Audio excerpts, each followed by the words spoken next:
Hey guys, hope you're having a fantastic day. We are back with the lab. We are taking another look at the Actions and Tokens deck. And so I reviewed the footage and I actually came up with two different ideas, two different iterations. And we're going to take a look at the second one first because I kind of think it's going to be less successful.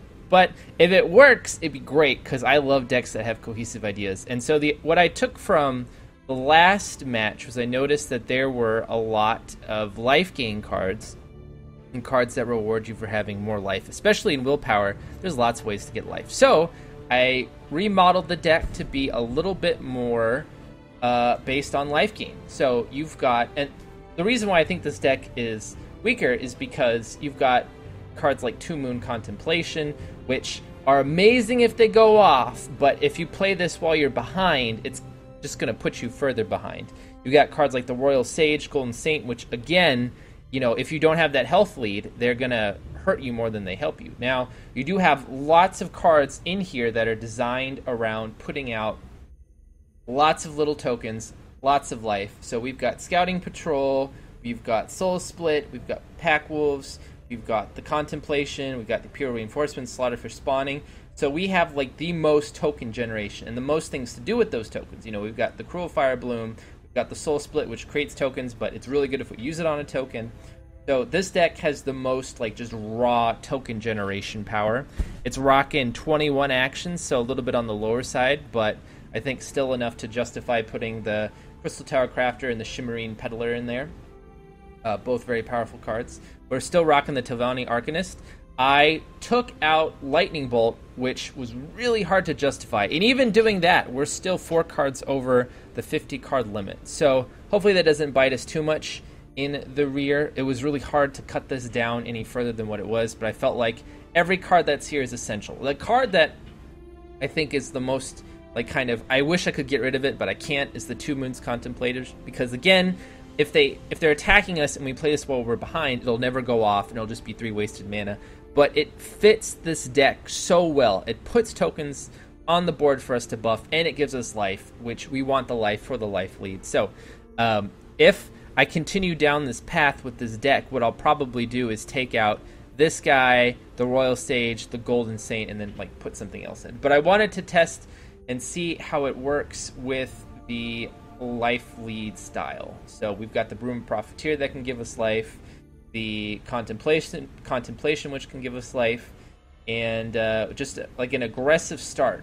So hopefully we do have a pretty good 2-drop, 3-drop, and ways to use our 1 mana cards. Imprison should be really good. Like, this is the most, I believe there's no other way to generate as many golden tokens as we're going to be generating. So hopefully we'll be able to get off lots of good Imprisons. I basically swapped out the Imprison for the Lightning Bolt. Let's give this a try and see if this more life-based, token-based action deck works out.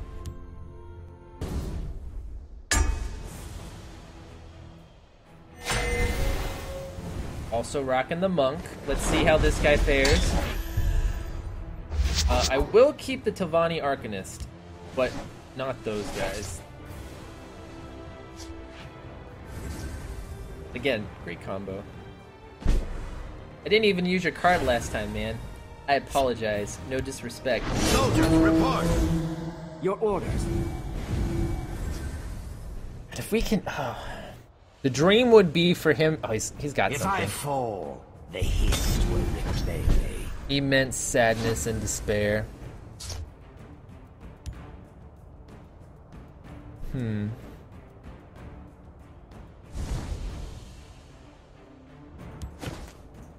We'll play the Broomer Profiteer on this side, and then we'll...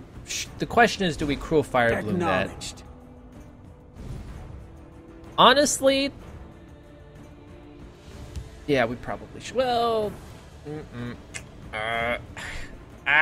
yeah, we should...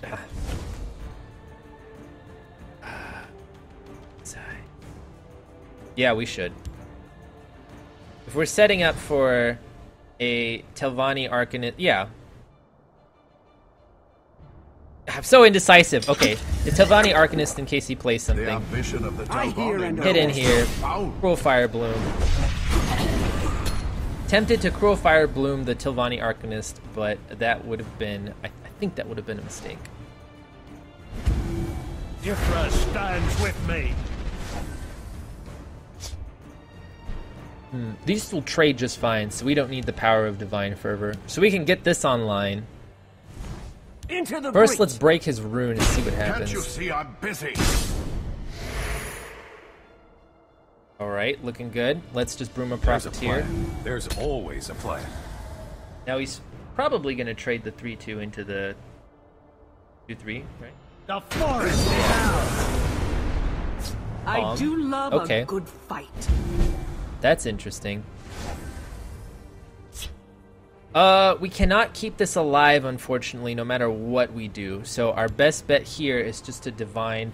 We'll Divine Fervor after we hit it. You won't foil my plan. Because we don't want to trigger the rune. Chimera, fight us. And then next turn, we'll Golden Saint put out 2 5/5s on both sides of the lane. Looking pretty good. Come down. Soldiers, report. Your orders. What's We you are got? ready for anything. A Sapper. My sword hand itches. Interesting enough, he does not have cumulative damage to deal with a 5/5. So on either side of the lane, so that's exactly what we're going to put out.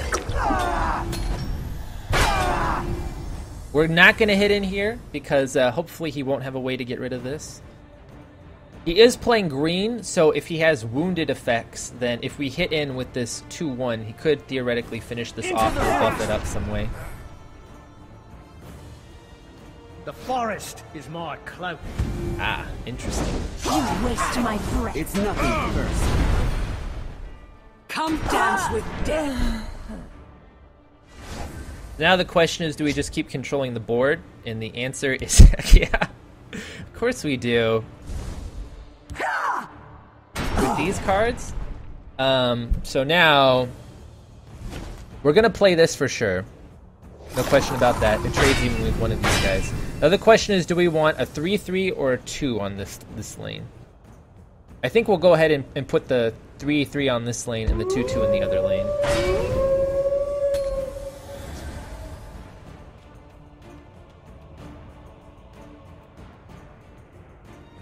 He might have a... Oh, I was going to say he might have a Reaper. It's nothing personal. Duma, take you. I do love a good fight. Oh, I love the disrespect. Force him to do a double trade. No, you know what? We'll hit in here. We'll Divine Fervor. Chimera, fight us. We'll Calm. And then we'll get that off the board.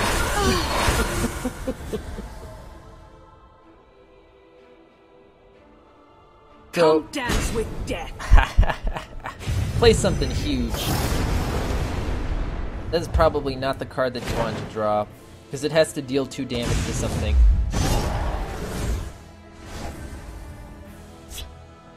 So, let's see. We are going to put the do we want to put the Arcanist down in the other lane? I mean, we have a really good lead right now.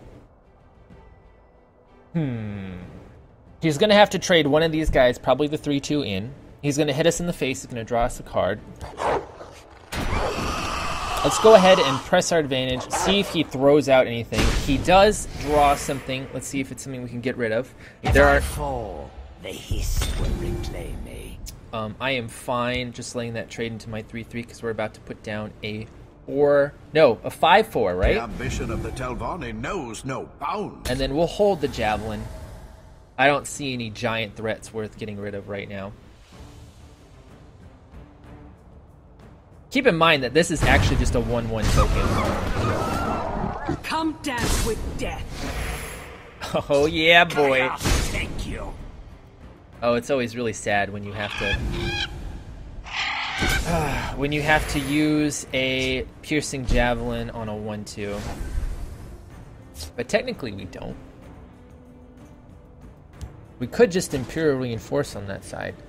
Man, I'm not sure what I want to do. Okay, so we have 9 mana available to us. We could literally just Imperial Reinforce. Okay, that's 6, 9. Trade the guy in here. And then we still have a piercing javelin to get rid of like anything truly awful that comes our way. Or we could crystal tower into... Okay. That's 10. I think that's the best choice. Okay. So we'll go ahead. We'll East March Crusader over on this lane to start taking out his dudes. We'll hold, no matter what. Royal Sage. Interesting. Do we want to stick with the plan? Yeah, let's stick with the plan. Shall we begin? Can't you see I'm dead? He does not draw a prophecy card. Okay. Royal Sage, Imperial Reinforcements. What is this madness? The battle is yours. We don't even get to see the fun stuff. Okay, that was purely just a win off Divine Fervor.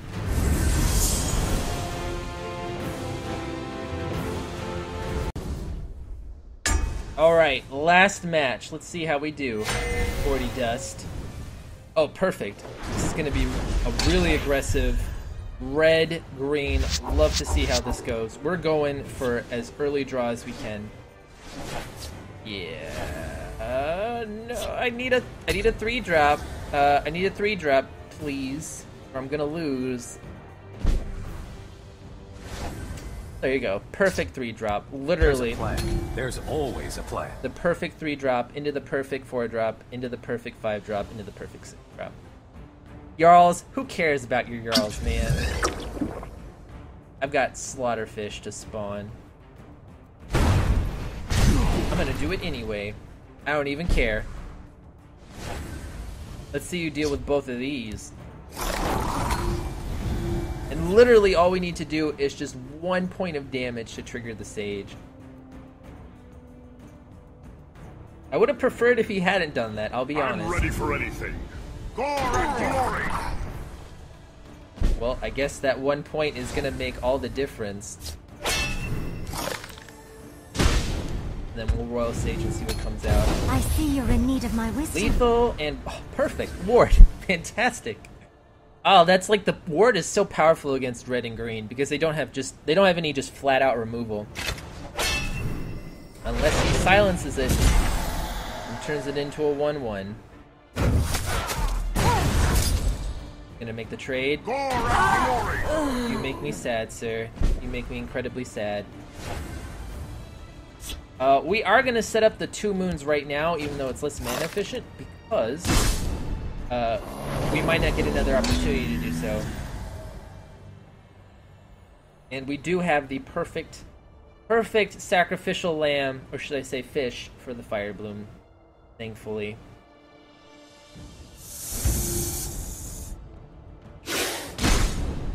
Oh.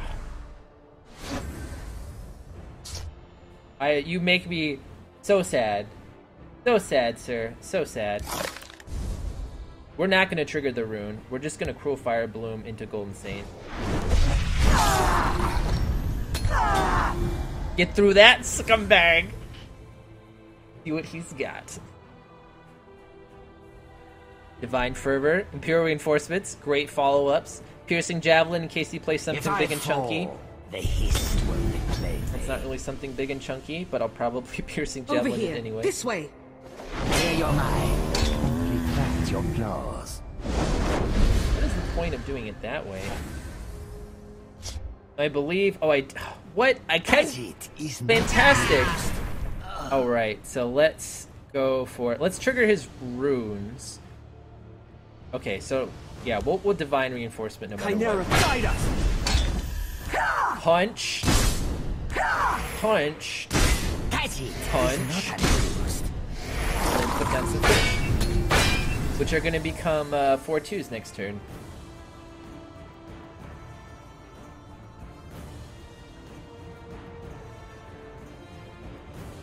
Shadow Lane. I've never seen this in play before. Interesting. So now everything's going to get covered when it's played. Cycling, he's probably got other ways to deal 1 damage. So, the cool thing, okay, so the unfortunate thing about agility and strength is that when you fall behind, you're in a lot of trouble. And his Shadow Lane, double Shadow Lane going on actually kind of benefits us a little more.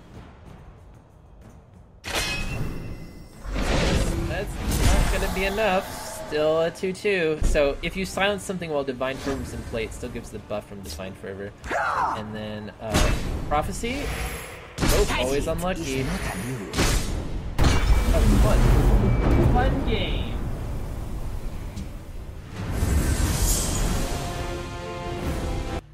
Alright, so we went 4 wins and 3 losses out of 3 games.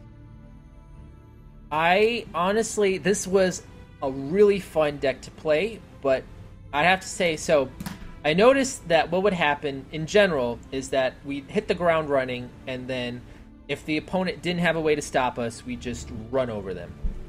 But the decks that I lost against, I could tell we're using more cohesive decks, which included legendary cards and more powerful thematic cards, so the more well put together, more expensive decks. And they were able to stop our early assault, and then once we were on even grounds or behind, this deck fell apart rapidly. And honestly, it did not have a great deal of many answers to dealing with things when we're not ahead. When you start off ahead, this deck is insane. Like, it is just so much fun. You smash him in the face, and you keep smashing him in the face, and then you've got so many cards to just keep the advantage rolling. It was more fun, and it worked out better than I thought. But I definitely would say that it is not consistent. This is either a win hard or lose hard kind of deck. And so I might take another look at it. I might play around with it a little bit more. I guess the way to refine this deck would either be to add in some more comeback mechanics, which would make it slower, or to put in some, make it even more aggressive. The 2 Moons Contemplation, like, wow. This card was either like the linchpin of pushing them further and further into the dirt, or it was just this useless card that it did nothing. It was dead in my hand. So, and I feel like this card really symbolized how this whole deck went. So it was really fun. I enjoyed recording this, and I look forward to maybe messing around with this version some more. This is version B. I did make another version A that focuses more on action, so I'll be testing that out next before I make any changes to this deck. But either way, thank you for watching. I hope you found it enjoyable. If you have any comments, I'd love to hear about them. I'd love feedback. And I hope you have a fantastic day. I'll see you later.